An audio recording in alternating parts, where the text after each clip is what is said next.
જે ભાઈ રાધનપુરના ભાઈ બોલ્યા તો પહેલા તમે એટલું જાણી લો કે ભાઈ તમે પૂના વિશે બોલો છો અને આખા ગુજરાતના સુપરસ્ટાર વિક્રમભાઈ વિશે બોલો છો, તો બોલવામાં થોડી મર્યાદા રાખો, કેમ કે વિક્રમભાઈ. હેલો, નમસ્કાર મિત્રો, સ્વાગત છે તમારું અમારી ચેનલમાં. અને હમણાં ડીજેનું વાદ વિવાદ બહુ ચાલી રહ્યો છે અને એને લઈને વિક્રમ ઠાકોરના સમર્થનમાં સુરેશ ઝાલા પણ આવે છે અને કોઈ રાધનપુરના વ્યક્તિને એમની સોશિયલ મીડિયા દ્વારા એક પોસ્ટ કરીને જવાબ આપવામાં આવે છે કે બોલવામાં મર્યાદા રાખો. વિક્રમ ઠાકોર વિશે અમે બિલકુલ પણ સહન નહીં કરી શકીએ, કારણ કે ગુજરાતનું એક ઉજળું નામ વિક્રમ ઠાકોર છે અને એમના વિશે બોલતા તમને શરમ આવવી જોઈએ.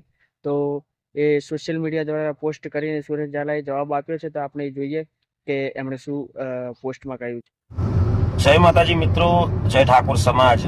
આજે ભાઈ સમાજની વાત કરીએ તો આપણા ઠાકોર સમાજનું નાક એટલે કે ઠાકોર સમાજનું ઉજળું રતન અને ગુજરાતના સુપર ડુપર સ્ટાર આપણા વિક્રમભાઈ ઠાકોર, જે દરેક સામાજિક ધાર્મિક સેવાભાવી કાર્યોમાં આગળ જ હોય છે હંમેશા.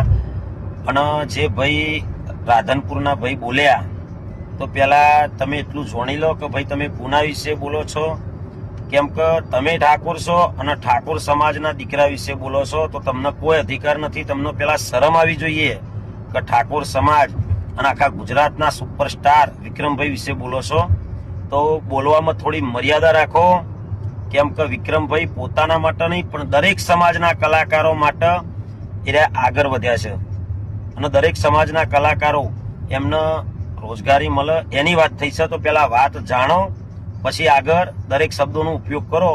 જો તો તમને કોઈએ અધિકાર આપ્યો નથી કોઈના વિશે બોલવાનો, એટલે પહેલા તો વિક્રમભાઈ વિશે જાણી લો કે વિક્રમભાઈ કોણ છે, બરોબર. જય માતાજી.